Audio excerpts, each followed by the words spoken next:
Welcome back, guys, to the Coins and Connections podcast. This is your girl, Cinquanta Cox-Smith, and we are going to continue to explore all things books, business, and bullshit. Let's get into today's episode.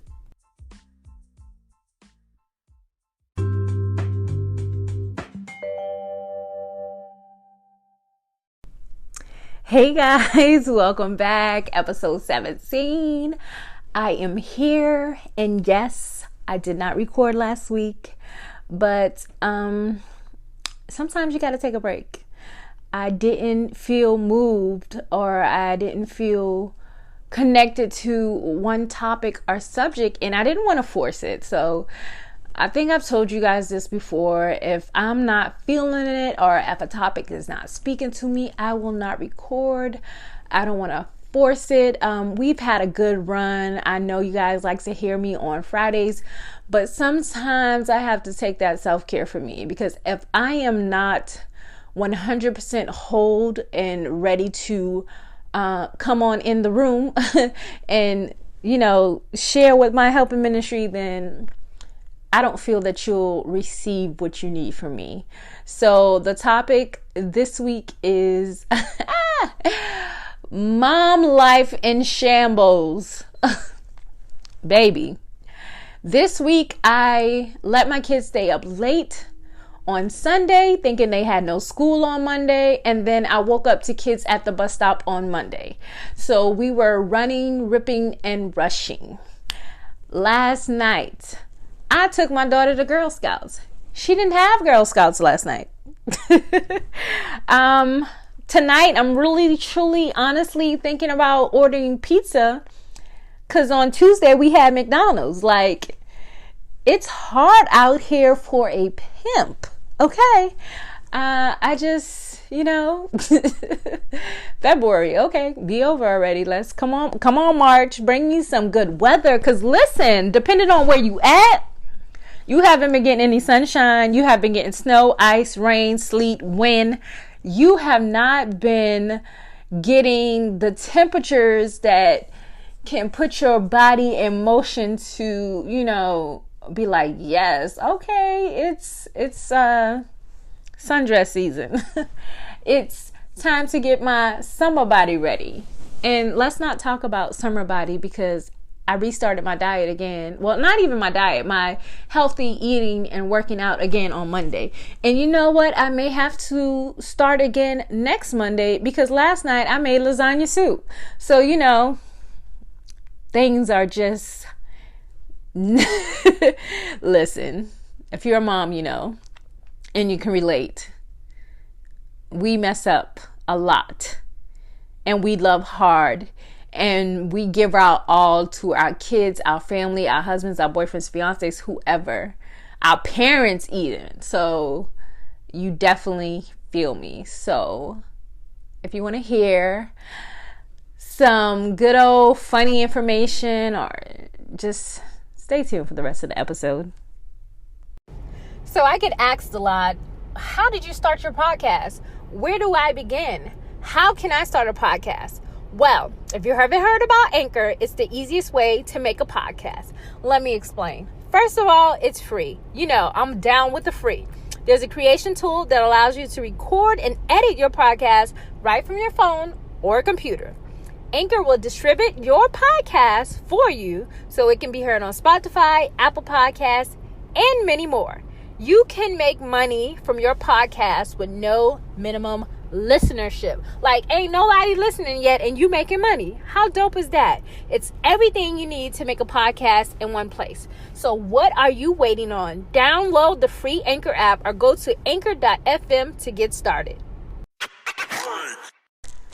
Okay, so in this episode, I feel like it's going to be more of like some parenting stuff, and I'm kind of going off the top of my head. I didn't have any show notes for you this week, and even though the title will be Mom Life in Shambles, I hope this connects with any single father or dads who are with their kids a lot, but I definitely know that my moms will relate. So the first thing I want to talk about, and I don't know if it's just me, but I feel like this conversation is not one that I see often. And it could just be because as a military spouse, we move so much, and it takes us a while to get to know certain people, so we just don't have those type of conversations.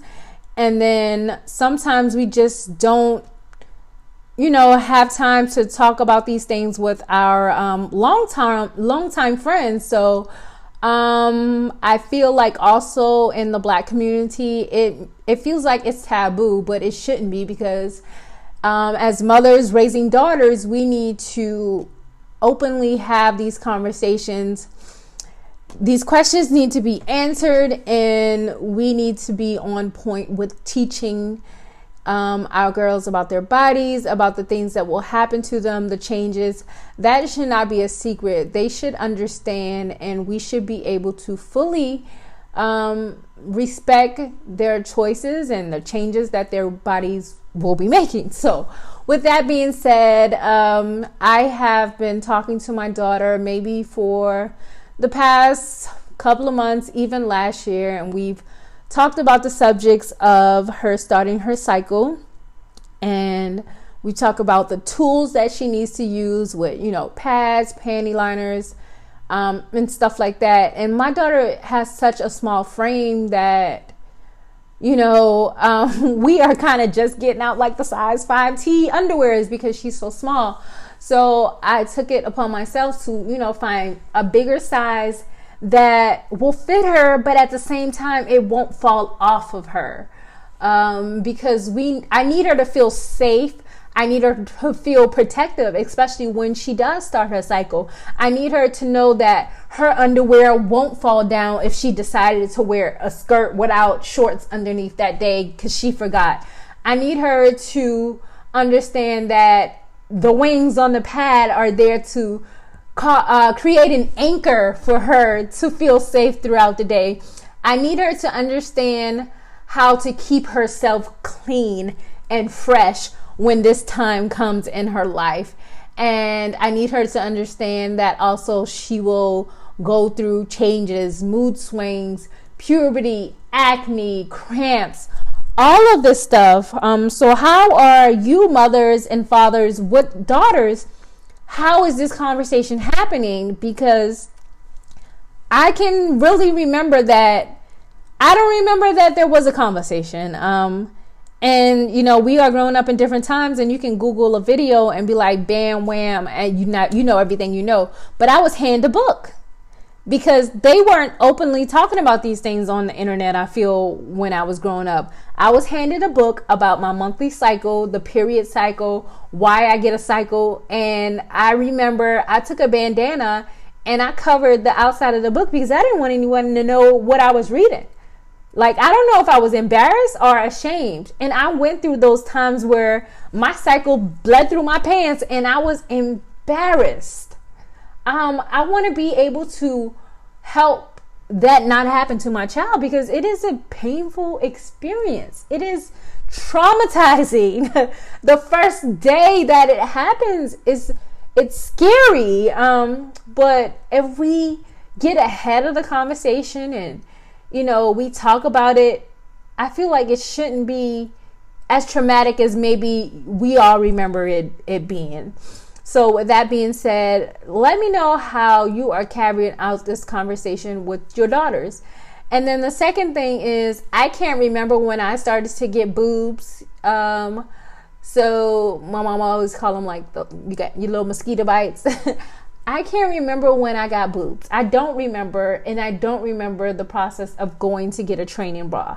So I found myself this week going to Walmart because my daughter's boobs started to poke out through her shirt. And again, I wanted to start this process so that she has her training bras so she can wear. Sometimes she wears tank tops, and that's fine too. But I wanted her to, get the training bras, and I was lost. I was like, oh my gosh, so which one do I buy? Is this one too fancy? Is this one going to be good enough? What size do I get? Like, baby, let me tell you, I didn't know. And I don't know if I should blame myself or should I blame my mom or my grandma or my aunties or my, like, this was hard for me this week. And my husband is just kind of like, oh my gosh, we got to buy a bra. And I'm like, yeah, but where do we start? And I felt like she was a little uncomfortable, and she asked questions like, so how do I wear it? And do I just wear it under a tank top? And I told her, you can wear it under a tank top. You can wear just that and then wear your shirt. Like, whatever makes you feel, good. And the day she came home from school, it was just like, I was like, so how was your first day with your training bra on?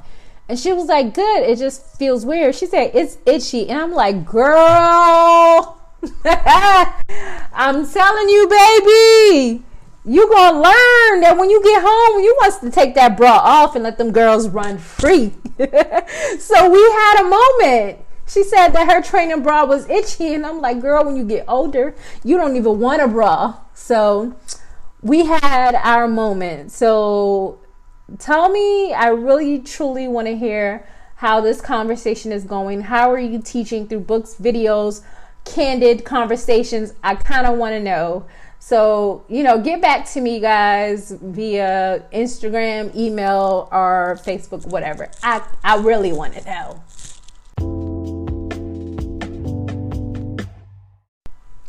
Okay, so our last segment, we're going to talk about your kids dating. What age, dating appropriate. I know girls and boys will like each other. It is something that we cannot stop. How do you deal with it? My son has told me he had a few girlfriends and they break up. So I kind of asked him, I was like, well, what do girlfriend and boyfriends do? And he just said, talk on the phone, text, FaceTime or whatever. And I'm just like, okay. I wasn't worried because I'm just kind of like, they don't even know how to hold a conversation anymore.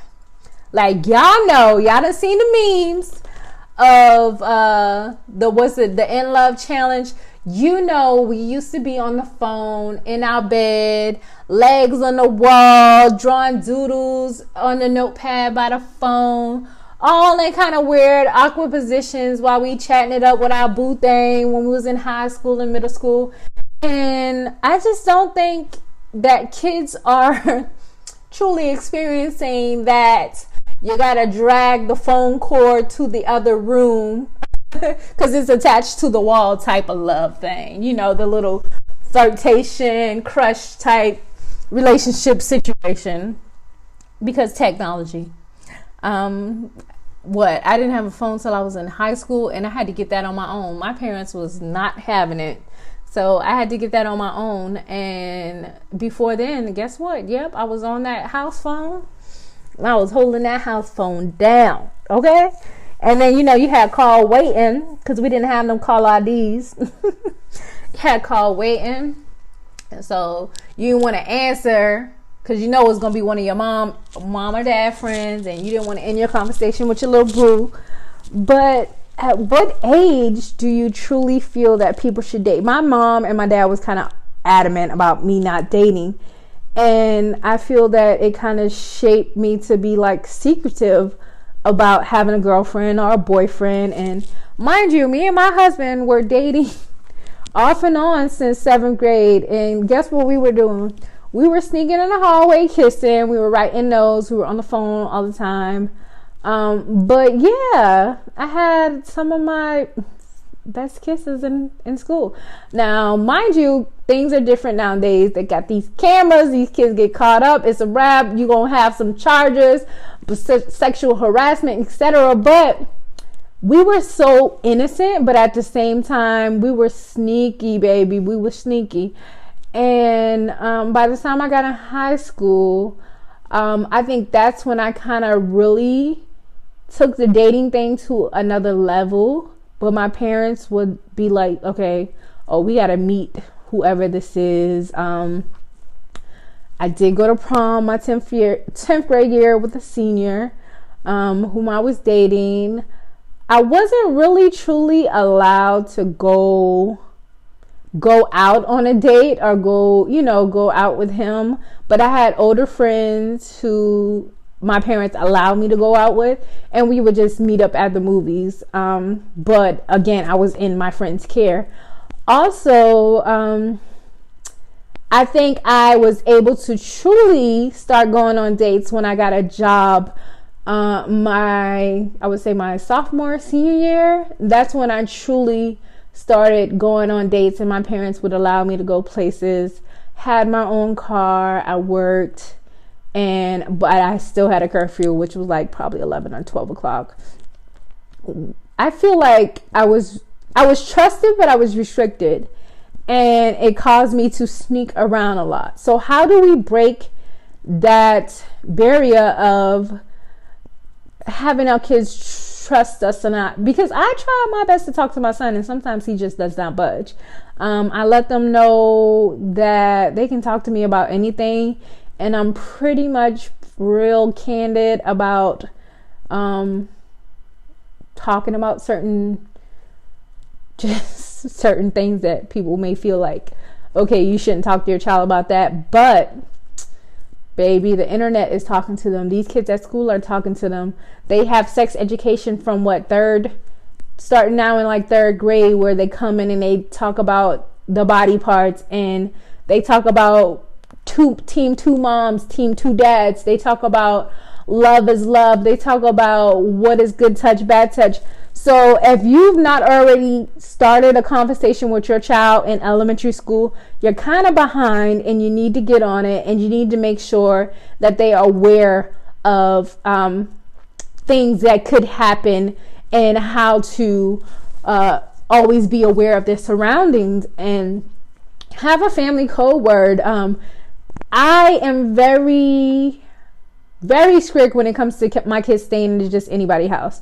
And being in the military, we move so much, and it's so hard for me to learn and get to know someone and trust them all over again in 1 year, especially if I'm not friends with that kid's parent.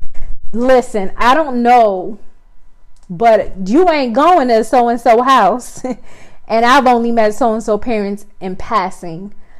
I gotta know, I gotta feel you out. I just have to. And I'm the type that, before your friend come over, I need to meet their parents. I have to. It's just, and it's no different for my son. I do my son the same way I do my daughter. My husband, he'll be like, okay, bye. No. He would drop him off and not even meet the parents. Nah, bruh, we ain't gonna do that. We need to see. I need to look in your eyes so I can feel your soul before I send my baby with you. Because best believe, I know I'm not the only one that I would tear some shit up over my kids. Listen, they can get on my nerves all day, but when it comes to their safety and somebody messing with my babies, I will tear some shit up. Okay?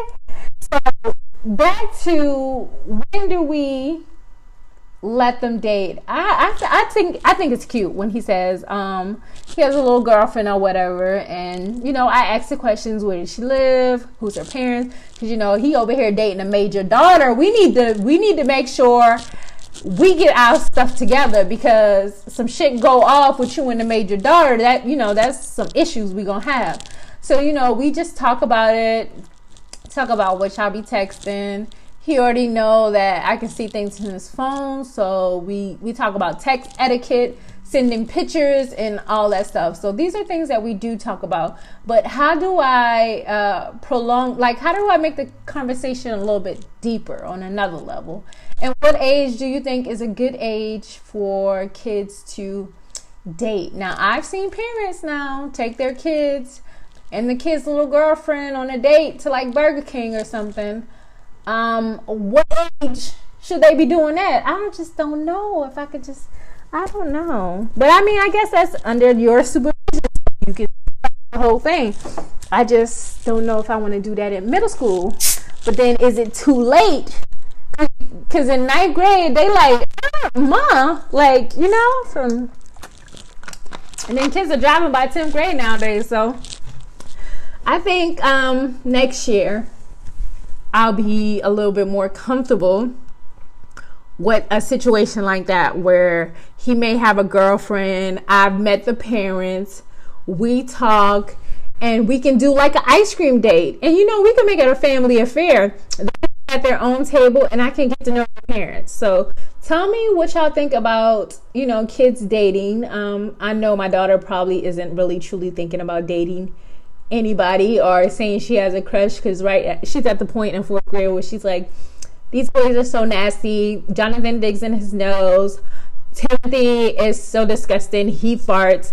So I know she's not interested in dating, but I know my son is, and it's always funny when he says, "Oh, we broke up." I'm like, well, how long did y'all date? 2 weeks?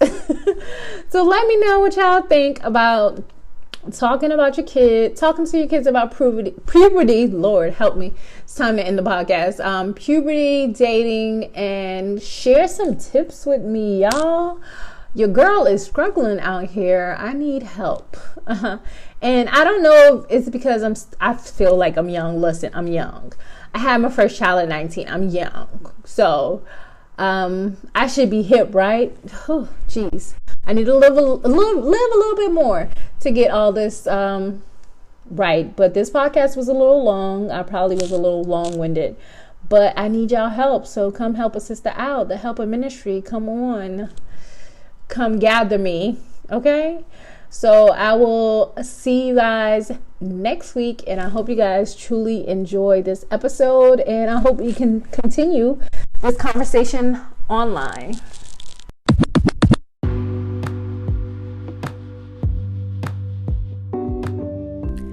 Thank you guys so much for listening and subscribing. Don't forget to share and leave a review for this podcast.